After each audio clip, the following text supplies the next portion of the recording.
말씀을 임마누엘의 이 말씀을 오늘 이 말씀을 잘 들으시면 임마누엘이 이렇게 해서 임마누엘이 되었구나 이렇게 알게 될 거예요. 여러분 오늘 본문을 제가 이사야서를 봤는데 이사야서는 그 예수님 탄생에 대한 예언이 곳곳에 등장을 하지요. 오늘 7장의 14절 말씀 보라 주께서 친히 징조를 너에게 주실 것이라 처녀가 잉태하여 아들을 낳을 것이요 그의 이름을 임마누엘이 하리라. 여러분 이 말씀은 우리가 이사야서에서 보지 않고 어디서 주로 봅니까? 마태복음에서 보지요. 마태복음 1장 23절에서 이 말씀을 본단 말이에요. 그런데 마태복음 1장 23절에 나오는 그 말씀의 원천이 어디냐? 이사야 오늘 여기 7장 14절 말씀이에요.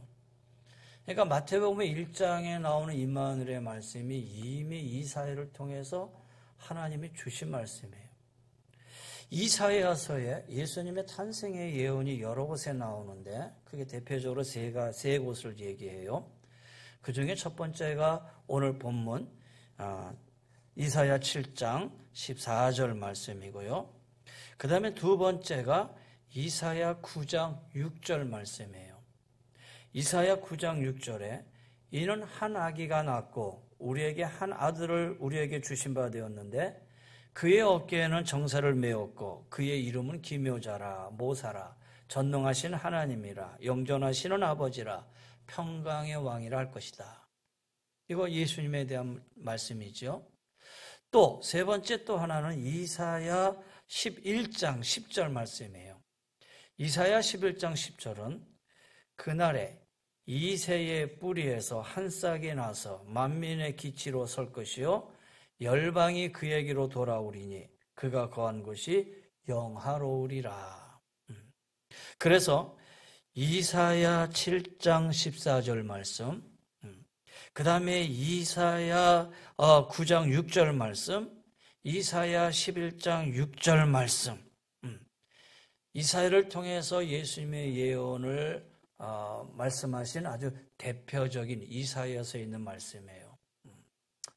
이 정도 되면 여러분이 가지고 있는 여러분 성경책이라면 이렇게 좀 표시를 해놓으면 나중에 은혜가 되잖아요.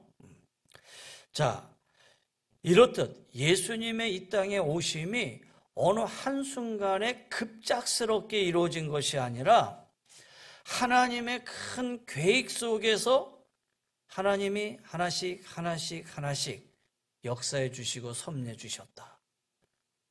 그런 부분을 성경이 증언해 주고 있어요. 그런데 오늘 이 임마누엘이라는 이 말씀을 주실 때 이 말씀뿐만 아니라 이 이사야 9장이나 11장에 있는 말씀도 하나씩 살펴보면 좋겠지만 오늘은 이 7장에 있는 이 말씀 예수님이 하나님이 이사야를 통해서 임마누엘이라는 이 말씀을 주실 때 그 시대의 역사적인 배경을 살펴보면은 과연 이런 상황 속에서 이 말씀을 하나님이 주실 수 있을까? 어떻게 이런 배경 속에서 이 말씀이 나오게 되었지? 라고 하는 의문을 품게 되는 거예요. 생각을 하게끔 만든다는 거예요. 오늘 그 부분을 한번 생각해 보도록 하지요. 자, 오늘 하나님께서 이사야를 통해서 이 말씀을 주실 때가 이스라엘의 왕이 누구였냐면은 남유다의 왕이죠. 남유다의 왕이 아하스라는 왕이에요. 근데 이 아하스는 누구냐면 7장 1절에 보니까 우시야 왕의 손자다. 여러분 우시야 아시잖아요. 우시야가 할아버지예요. 그리고 아버지가 요담이었어요.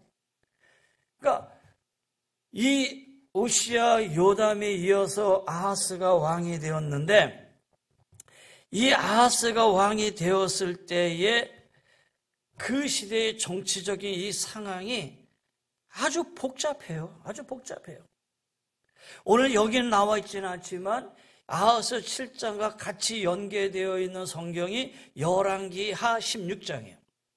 열왕기하 16장에 보면은 아하스에 관해서 이렇게 얘기합니다. 아하스가 왕이 될 때의 나이가 20세라. 예루살렘이 16년간 다스렸으니 그가 조상 다윗과 같지 아니하여 그의 하나님 보시기에 정직히 행하지 않고. 여러분, 한마디로 아하스는 어떤 왕이라는 거예요? 하나님의 보시기에 악한 왕이라는 거예요. 그 할아버지 아버지의 정치를 그대로 따라가지 아니하는 아주 악한 왕으로 얘기하고 있어요. 열왕기하 16장 그 다음 3, 4절에 보면요, 아하스가 어떤 일을 행했냐면은 자기 아들을 불에 태워 제물로 바치고요, 저 이방 민족의 아주 역겨운 풍습을 받아들여서 산당을 언덕 위에 세우고 그 언덕 위에 올라가서 제사를 직접 분향하며 드렸던 아주 그런 왕이었어요. 그러니까 이 아하스는 하나님을 온전히 섬기지도 않았어요. 이방 민족들이 섬기는 아주 역겨운 그런 풍습을 받아들였어. 산당과 언덕의 푸른 나무 아래서 풍요와 다산을 비는 그런 풍요의 제사를 드린 그런 왕이고, 그것을 하도록 허용했던 왕이에요. 심지어 아이들을 잡아 바치는 인신 제물까지, 제사까지 허용했어요. 그러면 유일하신 하나님을 섬겨야 할 다윗 가문인데, 유일하신 하나님을 섬겨야 할 다윗 가문의 그 유다 자손의 이 아하스 왕이 이렇게 이방의 신, 아주 사악한 풍습, 그런 것을 받아들이면서 통치하던 시대가 바로 이 아하스 시대였어요. 또 이 아하스 시대의 정치적인 배경과 상황을 보라보면 아주 복잡해요. 유다가 있었고, 이스라엘이 있었고, 시리아가 있었고, 아수르가 있었어요. 주변에. 이 아수르가 신흥 국가로 막 일어나요. 아수르가 아주 강대해져요. 그러니까 이 시리아하고 북이스라엘이 서로 손을 잡아. 손을 잡고 아수르를 경계해야 되는데 그 힘만으로도 부족하니까 남유다, 지금 아하스에게 손을 내밀어. 우리 서로 연합하자. 이 세 국가가 서로 연합을 해서 아수르와 대항을 하자. 그런데 아하스는 이 두 국가가 연합을 해가지고 손을 내밀었는데 아하스는 거절을 해요. 싫다. 그런데 아하스에게는 속셈이 있었어. 왜냐하면 오히려 아수르하고 서로 손을 잡아서 이 시리아와 북이스라엘을 경계하고 싶었던 거예요. 보면 지금 우리나라를 가운데 두고 주변에 이루어지는 국가적 정세하고 비슷하지요. 그들은 우리와 연합을 해서 아수르를 경계하자고 하는데 아하스는 오히려 아수르와 손을 잡고 이들을 경계하고 싶었던 거예요.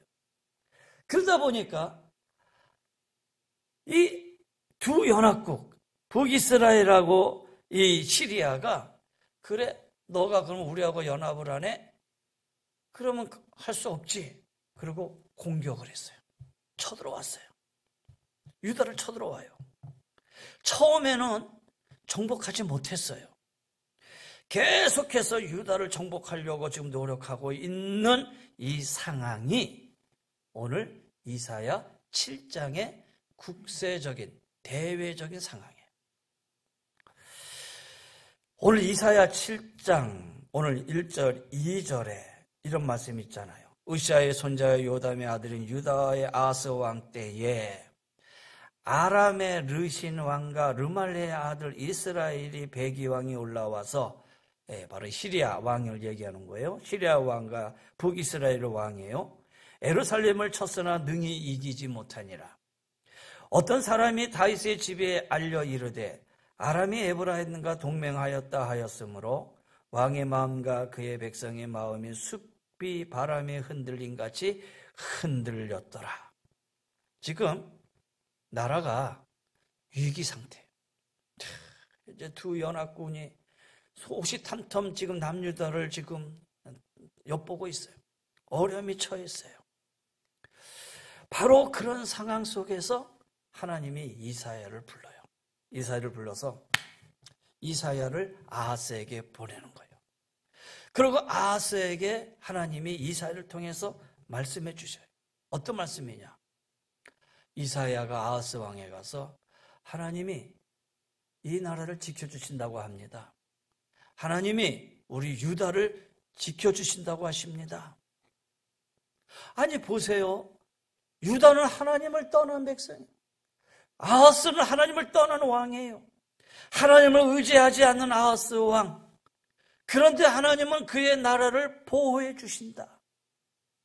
여러분 어떻게 이해하셔야 됩니까? 이해할 수 없는 일인데 하나님은 그렇게 하시겠다고 말씀하고 계셔요. 하나님은 이사야를 통해서 이렇게 말씀하시죠. 지금 더 두 연합군이 연합을 해가지고 유다 너희를 공격한다고 하지만은 그 공격이 성공하지 못할 거야. 그 말씀이 4절 말씀이에요. 그에게 이르기를 너는 삼가며 조용하라. 르신과 아람과 르말리아의 아들이심이 노할지라도 이들은 연기 나는 두 부직갱이 그루터기에 불과하니 두려워하지 말고 낙심하지 말라. 그들이 연합해서 공격한다고 해도 확 불타다가 사라지는 부직경에 불과할 거야.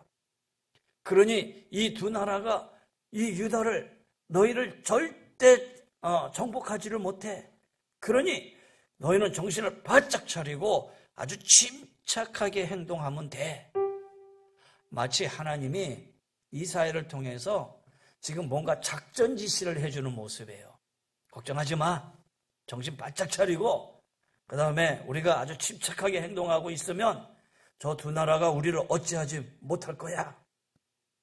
하나님을 섬기지도 않는 아하스, 더군다나 이방의 신들을 불러들어서 이방신을 섬기는 아하스. 근데 하나님 진노하지 아니하시고 오히려 위기 속에서 그에게 다가가서 이 나라를 지켜주시겠다고 말씀하고 계셔요. 그것이 오늘 본문의 말씀이에요. 여호와께서 또 아하스에게 말씀하여 이르시되, 자 10절 보세요. 너는 내 하나님 여호와께 한 징조를 구하되 깊은 데든지 높은 데든지 구하라. 한 걸음 더 나아가서 하나님이 더 큰 자비를 베푸셔요. 하나님을 따르지 않는 아하스, 이방신을 섬기는 아하스, 하나님을 향한 마음이 없는 아하스. 그런데 그 아하스에게 하나님이 시리아와 북이스라엘 공격으로 공경에 처해 있는데 내가 이 나라를 지켜주실 것이다. 하나님이 함께해 주겠다는 징조를 보여주겠다. 그러니 너는 어떤 징조든지 구하라.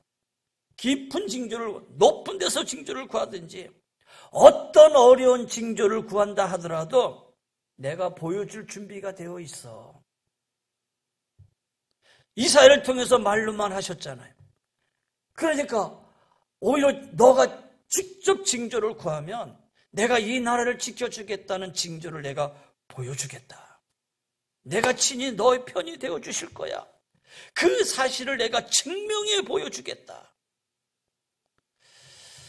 여러분, 오늘 이러한 역사적인 내외의 전개를 쭉 보면서 죄인이자 하나님을 떠난, 그것도 멀리 떠난 유다를 하나님은 아직도 사랑하고 계시는구나. 그냥 사랑하고 있는 게 아니라 짝사랑하고 있구나. 그럼 왜 짝사랑하십니까? 이런 유다를 하나님이 그래도 사랑하시는 이유가 어디 있느냐? 13절에 보면 다윗의 집이여 원하건대 들을지어다. 하나님은 다윗의 집, 다윗을 통해서 이루시겠다고 약속한 그 언약을 이루시겠다고 하는 그 언약의 말씀을 하나님께서는 붙들고 계시는 거예요. 내가 너에게 언약한 이 약속은 반드시 내가 성취할 거야.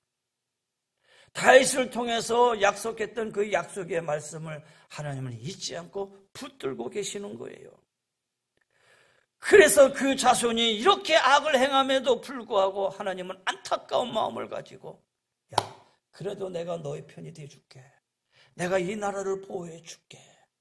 하나님이 그래도 말씀하고 계시는 거예요. 그래요. 남유다는 다윗의 왕권이 이어지는 나라였어요. 하나님께서는 다윗을 사랑하셨기에 그의 후손을 여전히 사랑하시는 거예요.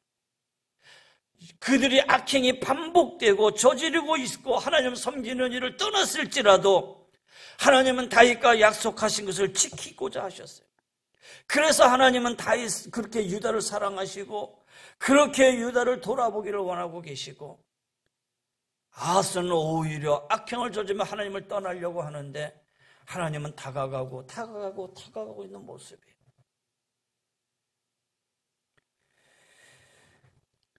여러분, 이러한 모습을 보면서 참 하나님의 백성을 향하는 마음이 너무 애틋하고, 택한 하나님의 백성을 끝까지 사랑하시고자 하는 하나님의 그 사랑의 모습을 여기서 보게 되지요. 너가 징조를 구하기만 하면 어떤 징조도 보여줄 테니까 나한테 징조를 한번 구해봐. 그럼 내가 그 징조를 보여줄게. 근데 아하스가 뭐라고 얘기를 해요? 오늘 12절 아하스가 이르되 나는 구하지 아니하겠나이다. 나는 여호와를 시험하지 아니하겠나이다 한지라. 여러분, 지금 나라가 위협적인 상황이에요. 하나님께서 위기의 순간에 다가오셔서 그들의 공격을 막아주실 것을 약속하시고 징조를 보여달라고 하면 보여주겠다고 말씀하시는데, 정작 아하스는 기적과 같은 하나님의 징조를 구하지 않아요. 징조를 구하지 않겠다고 고집하고 있어요. 여기 이 아하스의 말 어떤 의미인지 이해가 가십니까? 나는 여호와를 시험하지 아니하겠나이다. 이 말씀에 적힌 그대로 이 말씀 표현 자체를 보면은 아하스가 대단히 신앙 있는 사람 같다. 하나님을 시험하지 않는데, 요 말씀만을 본다면은 아하스를 괜히 위대한 신앙 있는 왕으로 보기 쉽잖아요. 근데 아니에요. 신앙이 깊은 사람의 믿음적 선언처럼 고백하는 것 같지만 아하스는 이 말은 하나님을 향한 불신앙의 말이었어요. 이 말의 뜻이 뭐냐? 나는 여호와와 상관하지 않겠습니다. 여호와께서 나에게 간섭할 이유가 없습니다. 나에게 간섭하지 마십시오. 나는 여호와 없이 내 마음대로 하겠습니다. 그런 말이에요. 풍전등화 같은 위기에 놓여 있음에도 불구하고 하나님이 친히 찾아오셔서 내가 너의 하나님이 되어주겠다. 너가 나에게 징조를 보여주기만 하면 내가 너에게 보여줄 준비가 다 되어 있어. 내가 너의 나라를 보호해 줄 거야. 하나님은 정작 이렇게 말씀하고 계시는데, 아하스는 하나님 그럴 필요 없어요. 나를 도와주지 않아도 돼요. 내 생각대로 할 테니 나에게 간섭하지 마세요. 나는 하나님의 징조 따위 필요 없어요. 이렇게 말하고 있는 모습이다라는 엄청난 불신앙. 하나님께 불명예를 드리는 일이에요. 구원하시는 하나님에 대한 거부였어요. 바로 그때 이사야가 아하스에게 한 말이 13절이죠. 다윗 왕의 이 가문은 좀 들으세요. 다윗 왕의 가문은 좀 들어라. 다윗 왕실은 백성의 인내를 시험한 것만으로 부족해서 너희가 이제 하나님의 인내까지 시험해야 하겠느냐? 이 백성을 향해서 너희가 이 백성의 인내를 너희가 시험한 것도 부족해서 이제 하나님의 인내까지 너희가 시험할 모양이냐? 그러면서 이사야를 통해서 그 유명한 말을 그 다음에 주시는 것이 오늘 14절이에요. 주님께서 친히 너에게 한 징조를 주실 것인데 처녀가 잉태하여 아들을 낳을 것이요 그의 이름을 임마누엘이라 할 것이다. 그리고 오늘 읽지는 안 했지만 그 다음에 15, 16절에 이사야를 통해서 이렇게 말씀하셔요. 이 아이가 다 성장하기 전에 유다를 치러 온 두 나라 시리아와 이스라엘 땅은 항무지가 될 것이다. 다 망하게 될 것이다. 남유다 너희도 이제까지 겪어보지 못한 재난을 경험하게 될 것이다 라고 하는 심판의 말씀을 여기서 선언하고 있는 거예요. 이런 이야기가 전개되는 과정 가운데 들어있는 말씀이 보라, 처녀가 잉태하여 아들을 낳을 것이요 라는 말씀이에요. 그렇다면 여러분 보세요. 저는 오늘 이 임마누엘이라는 이 말씀과 관련해서 여러 가지 상황을 여러분에게 말씀을 드렸어요. 그렇다면 이 말씀을 들으면서 여러분 어떤 생각을 하셨어요? 하나님께서 징조를 보여주시다고 말씀하시는데 아하스가 거절해. 그 거절에도 불구하고 하나님은 다시 징조를 주시겠다고 말씀하셔. 그 징조가 바로 임마누엘, 아들의 탄생과 관련된 예언의 말씀을 주셔요. 이 이야기 속에서 여호와 하나님은 여전히 유다를 사랑하시고 유다를 도우려는 의지를 갖고 계신 분이죠. 여전히 유다 왕 아하스는 그것을 거절하죠. 그럴 필요가 없다고 말하고 있죠. 그런데 하나님은 그것에 다시 징조를 주시겠다고 얘기하죠. 아하스는 그 징조를 거부하죠. 그런데 하나님께서는 그에게 또 징조를 주시죠. 참으로 초라해 보이는 하나님의 모습이에요. 그러나 아하스의 계속적인 불거부에도 불구하고 하나님은 그에게 징조를 던져주셨는데 그 징조가 뭐냐? 처녀가 잉태하여 아들을 낳을 것이다 라는 이 말씀이에요. 그러면 이 징조를 주신 이 말씀의 뜻은 뭐냐? 한편으로 이 말씀은 하나님의 징조를 구하지 않고 하나님의 인도를 거부하는 아하스와 유다를 향한 하나님의 심판처럼 들려요. 표면적으로는 아기가 태어나서 선악을 구별하기 전에 그만큼 오래되지 않아서 유다에 재난이 이를 것이다라고 하는 하나님의 심판의 말씀이기도 하다라는 거예요.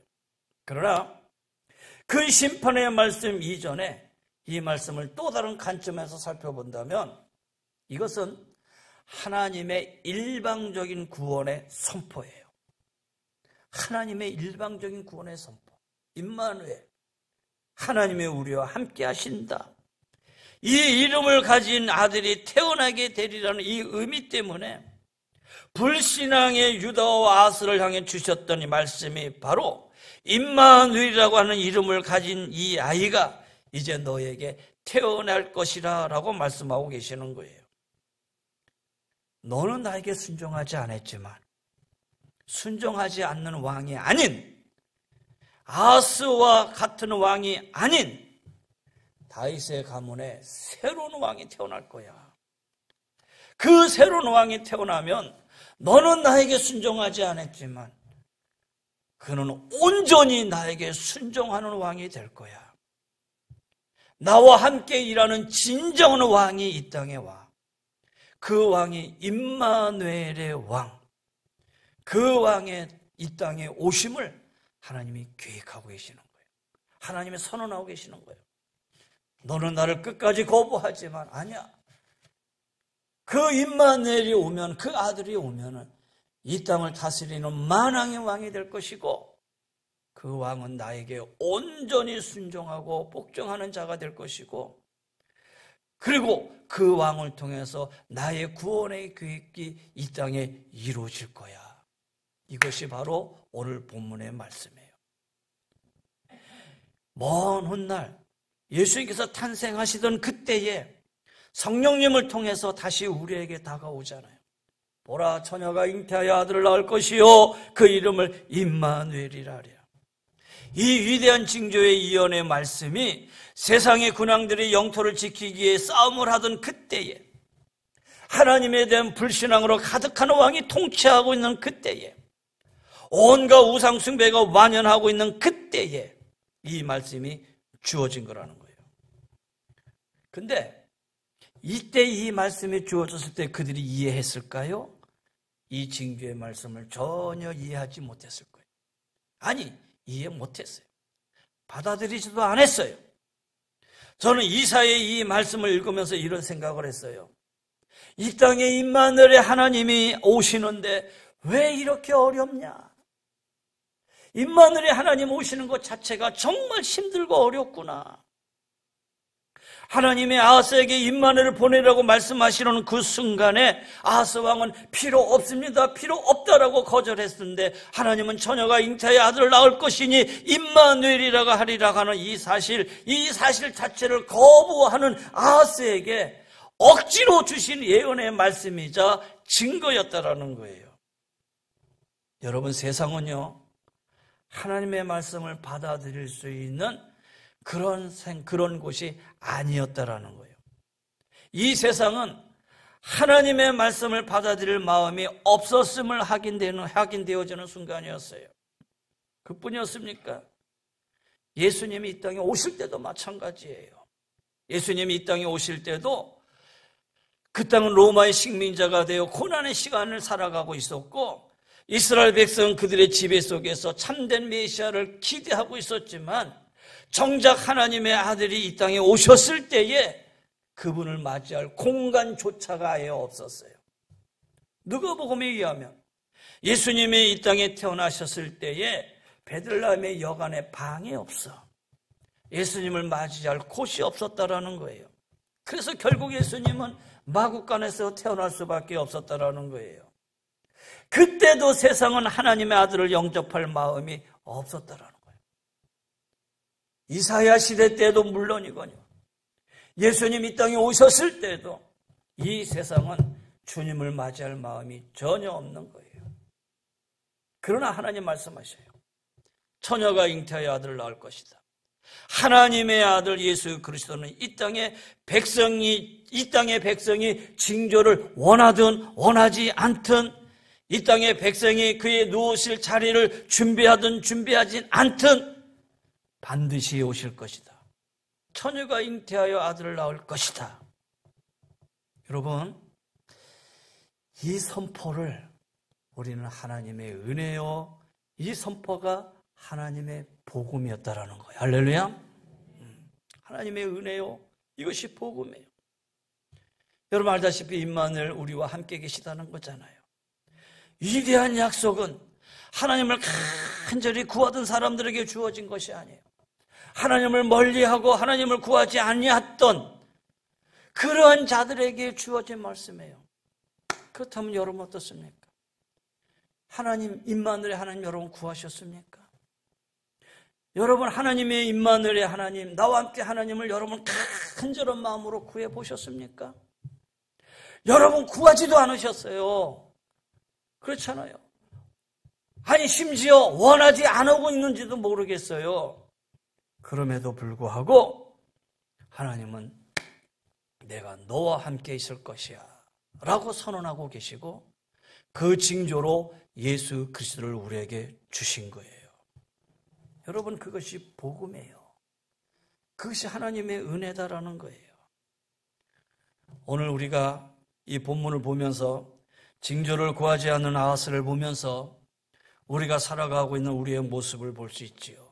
온갖 불신앙으로 살아가고 있는 우리, 아니 온갖 불신앙 속에 빠져있는 이 세상, 자신의 힘과 능력, 지략과 재물, 권력을 의지하며 살아가고 있는 이 세상, 아니 그 안에 있는 우리, 하나님께서 우리와 함께 하시겠다고 우리에게 징조를 보여주시다고 하는데도 필요 없다고 말하던 아하스처럼 우리도 하나님의 도우심, 하나님의 간섭하심을 도리어 귀찮아하는 그런 사람들의 모습이 바로 여러분이 아닌가, 내가 아닌가, 오늘 우리가 아닌가 돌아봐야 된다라는 거예요. 그래서 여러분에게 묻습니다. 여러분, 과연 아들 예수 그리스도를 이 땅에 오실 때 여러분은 그 예수님을 모실 방을 가지고 있습니까? 그 방을 여러분 스스로 준비하고 계시느냐라는 거예요. 탄생의 예언조차 그 징조조차 받아들일 공간이 없던 세상, 그렇다면 과연 우리는 정말 예수님의 오심을 기다리고 있는 것일까? 아무리 생각해봐도 왠지 우리 안에 그런 자리가 없는 것 같아요. 우리는 성탄절을 맞이할 때마다 아기 예수님을 우리의 마음에 모시자고 끊임없이 내내지만은 하나님의 아들 예수를 맞이할 만한 그런 마음의 준비가 우리 여전히 부족하다는 사실을 우리는 알게 되고 깨닫게 돼요. 안 그렇습니까? 그럼 내가 준비되지 않았다고 해서 예수님 안 오시냐? 그게 아니에요.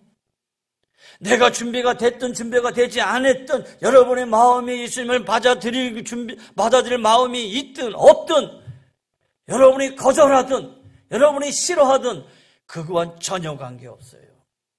그럼에도 불구하고 예수님은 오늘 우리에게 말씀하셔요. 내가 너에게 징조를 보여주겠다. 21년도에도 어김없이 성탄절은 우리에게 돌아온 거예요. 그런데 정작 우리가 아스와 같은 답변을 갖고 있지는 않는지. 무슨 소리예요? 하나님, 나는 당신 시험하지 않겠습니다. 나에게 징조 필요 없습니다. 이렇게 거절하고 있지는 않는지. 성탄절이 우리 코앞에 있음에도 불구하고 우리의 신앙은 여전히 세상 가운데서 복음을 거절하고 외면하고 등에 쥐고 아무 생각 없이 주님을 맞아들일 마음조차도 없이 우리는 여전히 우리의 삶 속에 빠져들고 있지는 않는지. 그러나 여러분 기억하세요. 그럼에도 불구하고 어떤 상황에 있든지 주님 개의치 아니하시고 하나님의 택한 자녀들은 하나님은 사랑하십니다. 하나님은 끝까지 여러분을 붙드십니다. 하나님은 끝까지 한국교회를 붙드실 것이고 하나님은 끝까지 우리 교회를 붙드실 것이고 하나님은 끝까지 구원의 백성들의 손을 놓지 않으실 것입니다. 그래서 주님은 말씀하십니다. 너는 원하지 않아도 한 징조를 보여주겠는데 처녀가 잉태하여 아들을 낳을 것이다. 그 이름을 임마누엘이라 하리라. 주님은 여전히 우리에게 말씀하고 계시는 거예요. 성탄절이 다가오고 있습니다. 하나님의 선물이 우리에게 다가오고 있어요. 여러분 기억하셔요. 하나님은 하십니다. 하나님은 이루십니다. 이것이 복음입니다. 하나님께서 우리 안에 하나님의 아들 임마누엘의 주님을 창조해 주시고 우리 안에 함께 하도록 해 주실 것입니다. 여러분 이 사실을 믿으면서 2021년도 우리 성탄절을 맞이합시다. 그렇게 따스한 성탄절이 되지 못해요. 모든 사람들이 함께 모여 뜨겁게 주님을 영접하면서 그 몇 해 전처럼 우리가 찬양하던 그런 시절은 되지 못해요. 그러나 이 시간 속에서 어쩔 수 없이 하고 낙담하고 손 내밀고 아무것도 하지 않는다 하더라도 주님은 오셨어요. 아니 오셔요. 우리 안에 임마누엘 함께고 계셔요. 이것이 주님의 약속입니다. 우리가 이제 2021년도 이 주님의 약속을 믿고 임마누엘의 주님 이제 거절하지 마시고 외면하지 마시고 세상은 여전히 외면할 것이고 세상은 여전히 거절하게 되겠지만 그러나 하나님의 자녀인 우리는 주님 오시옵소서 영접하면서 2021년도 우리의 마음속에 좀 더 따뜻한 마음으로 주님을 영접할 수 있는 우리 모두가 다 되시기를 주의 이름으로 간절히 권면하며 축원합니다. 기도하십시다. 이젠 우리 주 예수 그리스도의 은혜와 우리 하나님의 그 무한하신 사랑하심과 성령의 감화감 등 면류인도 충만하여 주심이 임마누엘의 하나님 나와 함께 하십니다. 그 믿음 가지고 우리는 거부하고 거절하고 또 죄 가운데 있고 연약한 백성이었지만 끝까지 우리를 사랑하셔서 임마누엘의 하나님 함께 하심을 우리가 감사함으로 믿고 고백하며 나가기를 원하는 우리 모두에게 저희들의 삶의 터전 위에 영육의 강건함 위에 하나님의 몸된 교회 위에 이제부터 영원히 항상 함께하여 주시기를 간절히 축원하옵나이다. 아멘.